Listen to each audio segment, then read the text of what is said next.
Welcome back प्यारे बच्चों, क्या हाल चाल आप सबके। पिछला जो नेम रिएक्शन के वीडियो आया था वो सब लोगों ने देख लिया है ना। 2 वीडियो अभी तक रिलीज हो चुके हैं जिसमें 4 and 4 के पार्ट में 8 इंपॉर्टेंट नेम रिएक्शन कवर कर ली गई हैं। और आज हम कुछ नेक्स्ट इंपॉर्टेंट नेम रिएक्शन के बारे में पढ़ने वाले हैं। और जितने बोर्ड के बच्चे हैं उनके लिए मैं फिर से कह दूं कि बच्चों ये नेम रिएक्शन की जो सीरीज है वो आपके लिए बहुत इंपॉर्टेंट होने वाली है, क्योंकि इसमें हम नेम रिएक्शन को बहुत छोटे छोटे पार्ट में पढ़ रहे हैं, प्रॉपर उसका मैकेनिज्म सीख रहे हैं, एग्जाम्पल सीख रहे हैं और सिमिलर क्वेश्चंस की प्रैक्टिस भी कर रहे हैं। और अगर ऐसा कोई क्वेश्चन प्रीवियस ईयर में आया है उससे रिलेटेड तो हम उसका भी डिस्कशन कर रहे हैं। ठीक है, तो आइए चलिए आज का वीडियो कंप्लीट करते हैं हम लोग। तो नेक्स्ट वीडियो हमारे पास नेक्स्ट रिएक्शन है कोरी हाउस सिंथेसिस। ओके, कोरी हाउस सिंथेसिस में बच्चा देखिए सबसे पहले हम क्या लेते हैं कि एल्काइल हैलाइड लेते हैं। तो हमारा रिएक्टेंट क्या कहलाएगा? Alkyl halide. ये हो जाएगा एल्काइल हैलाइड हो जाएगा। ठीक है, ये alkyl halide should be primary, केवल और केवल प्राइमरी एल्काइल हैलाइड ही यूज होगा। प्राइमरी या फिर 1 डिग्री एल्काइल हैलाइड का ही यूज करना है मुझे। ठीक है, डन। उसके बाद हम क्या करते हैं, इस एल्काइल हैलाइड का रिएक्शन कराते हैं लिथियम से। तो ये हो जाता है बेटा RLi का फॉर्मेशन हो जाता है। कहने का मतलब ये एल्काइल ग्रुप लिथियम के साथ कंबाइन कर लेता है और चूंकि 2 मोल लिथियम है तो 1 मोल लिथियम इस हैलोजन के साथ रिएक्शन करके LiX बना लेगा। ठीक है, फिर उसके बाद ये जो RLi हमने लिया है इस RLi को हम 2 मोल लेंगे, साथ में हम यहाँ पर CuI से रिएक्शन करा देंगे तो ये बन जाएगा R2CuLi। इसको बेटा हम लोग गिल्समैन रिएजेंट के नाम से जानते हैं। किसके नाम से? गिल्समैन रिएजेंट के नाम से जानते हैं। ये R2CuLi और साथ में LiI बन जाएगा। ठीक है, तो ये जो अपने पास बेटा R2CuLi बना, एक्चुअल में आपकी कोरी हाउस सिंथेसिस रिएक्शन केवल इतनी है, ये जो लिखी हुई है। लेकिन ये दोनों स्टेप्स इसलिए इंपॉर्टेंट है ताकि आपको पता चले कि हम गिल्समैन रिएजेंट यानी कि R2CuLi एक्चुअल में कैसे बनाते हैं। ठीक है, यहां पर बेटा एक अल्काइल ग्रुप आप देख रहे हैं, एक एल्काइल ग्रुप यहां पर देख रहे हैं। ये एल्काइल हैलाइड का जो एल्काइल ग्रुप है ये मस्ट बी प्राइमरी, ये केवल और केवल प्राइमरी रखना पड़ेगा। जबकि यहां पर जो हमारा R है ये प्राइमरी सेकेंडरी टर्सरी कुछ भी हो सकता है, कुछ भी हो सकता है। ठीक है, और ऐसे कंडीशन में एक R इसका एक R इसका आपस में कंबाइन कर लेंगे तो इस तरह से अनसिमेट्रिकल एल्केन्स के फॉर्मेशन के लिए इसका हम यूज करते हैं। Mainly unsymmetrical alkene. याद करो बेटा, इससे पहले आपने उर्ज रिएक्शन पढ़ ली, उर्ज फिटिक पढ़ लिया, फिटिक पढ़ लिया, फ्रैंकलैंड पढ़ लिया, और सब में एक ही चीज कॉमन था कि अगर आपको symmetrical with even number of carbon की एल्केन बनाना है तो आप इन चारों मेथड का यूज कर सकते हैं। लेकिन अगर आपको स्पेशली अनसिमेट्रिकल एल्केन बनाना है, एसिमेट्रिकल एल्केन बनाना है तो क्या करेंगे आप लोग? तो एसिमेट्रिकल एल्केन के फॉर्मेशन के लिए कोरी हाउस सिंथेसिस रिएक्शन का यूज करना है। तो कोई पूछे Corey House synthesis reaction 1 word में क्या बताना है? This reaction is used. अगर आपको एक स्टेटमेंट बताना है तो this reaction is used for the preparation of asymmetrical alkenes mainly, ये बोलना जरूरी है। ठीक है, और हम 2 चीजें क्या लेते हैं, एक तो लेते हैं गिल्समैन रिएजेंट R2CuLi लेते हैं जिसका जो R एल्काइल ग्रुप है वो प्राइमरी सेकेंडरी टर्सरी कुछ भी हो सकता है, और जो दूसरा हमारे पास है एल्काइल हैलाइड उसका जो R है वो केवल और केवल प्राइमरी रखना पड़ेगा। तो ये बेटा ये reaction purely class 12th alkyl halide वाले चैप्टर की है या हेलो एल्कीन हेलो एरीन नाम के चैप्टर की है।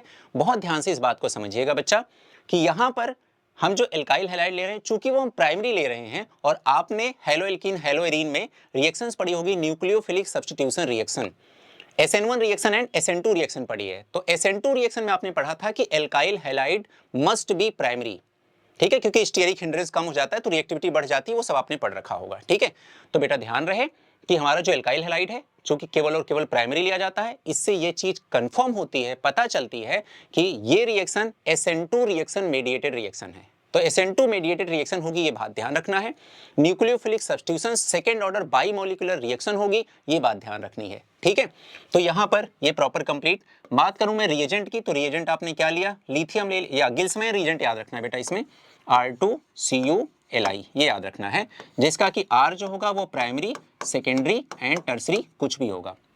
ठीक है, तो अगर कोई पूछे टाइप्स ऑफ रिएक्शन क्या लिखना है तो हम लिख सकते हैं टाइप्स ऑफ रिएक्शन ये कहलाएगा SN2 रिएक्शन। ठीक है, ये बात ध्यान रखना है।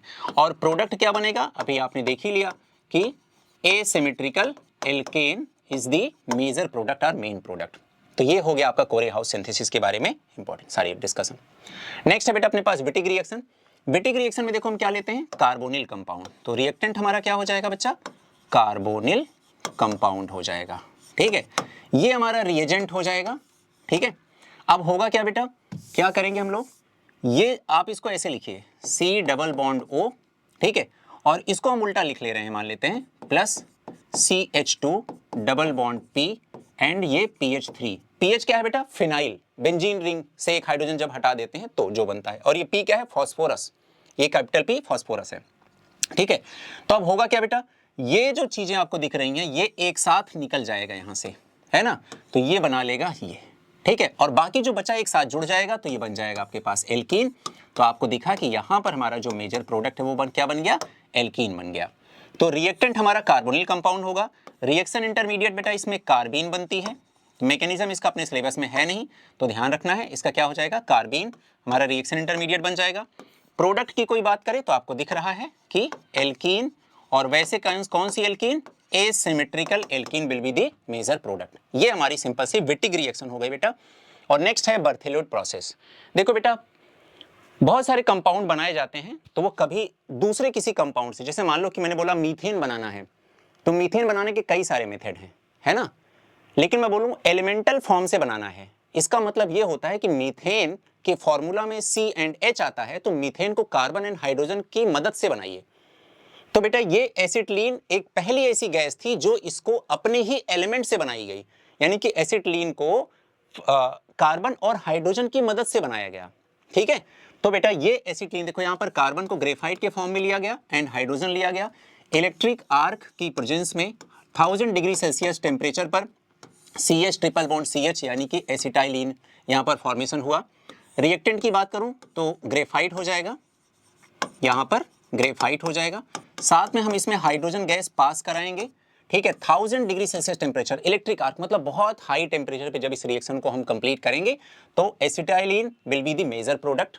और अगर कोई पूछे कि इस रिएक्शन के बारे में खास क्या है, तो हम यही बोलेंगे कि यहाँ पर हमारा जो प्रोडक्ट बना है वो अपने ही एलिमेंटल स्टेट में जो भी कुछ रिएक्टेंट बन सकते थे उन्हीं से बनाया गया है। ठीक है ना, तो ये बहुत ही फंडामेंटल एलिमेंटल रिएक्शन रही जहां पर हमने प्रोडक्ट को उन्हीं के एलिमेंट से बनाने की कोशिश की और इस तरह से प्रोडक्ट बन गया। तो एसिटिलीन वो पहली गैस है जो अपने ही एलिमेंट से बनाई गई। ठीक है, रिएक्शन इसलिए इंपॉर्टेंट है क्योंकि ये कन्वर्जन रिएक्शन में हाइड्रोकार्बन में बहुत यूज होती है, इस वजह से इसको याद रखना है। ठीक है, समझ में आ गई बात। तो ये बेटा बाकी की जो रिएक्शन है ये फ्रीडल क्राफ्ट रिएक्शन, चूंकि प्रॉपर इसमें मैकेनिज्म बताना है, फ्रीडल क्राफ्ट एसाइलेशन एल्काइलेशन, तो नेक्स्ट वीडियो में हम प्योरली फ्रीडल क्राफ्ट एल्काइलेशन और एसाइलेशन ही करेंगे क्योंकि इसके बहुत सारे एग्जांपल हैं, बहुत सारे डिफरेंट केसेस हैं और एग्जाम में चूंकि इंपॉर्टेंट बहुत है तो एक वीडियो में केवल और केवल फ्रीडल क्राफ्ट एल्काइलेशन और एसाइलेशन ही करेंगे। तो जो रिएक्शन बहुत इंपॉर्टेंट उनको हम पर्टिकुलर केवल एक वीडियो में कंप्लीट किया करेंगे। ठीक है, तो चलिए बेटा नेक्स्ट 3 रिएक्शंस आपकी और कंप्लीट हो गई हैं। ऐसे ही मन लगा के स्टडीज करते रहिए, नोट्स प्रॉपर बनाते रहिए, परेशान होने की बिल्कुल जरूरत नहीं है। बोर्ड के नेम रिएक्शंस अब अपने इसमें आने लगी हैं तो जल्दी जल्दी सारी कवर भी हो जाएंगी और जल्दी से ही हम बोर्ड के एग्जाम के लिए बच्चों के लिए स्पेशली जो कन्वर्जेंस रिएक्शन है मल्टी स्टेप्स वाली वो लेके आने वाले हैं ऑर्गेनिक केमिस्ट्री में। जैसे कि मान लो आपसे किसी ने पूछ लिया कि एसिटाइलडिहाइड से बताइए इथाइल अमाइन कैसे बनाएं, तो ये जो कन्वर्जेंस हैं इनके बारे में क्या कॉन्सेप्ट हो सकते हैं, रिएजेंट का यूज कैसे करना है, कितनी चतुराई से, वो सारी चीजें डिस्कस करेंगे। तो मिलते हैं बेटा अगले वीडियो में, यानी कि जो भी नेक्स्ट नेम रिएक्शंस होंगी फ्रीडल क्राफ्ट एल्काइलेशन एसाइलेशन के साथ। तब तक के लिए खुश रहना, मुस्कुराते रहे, ढेर सारी स्टडीज करते रहिए और पढ़ाई करते रहिए। थैंक यू बच्चों।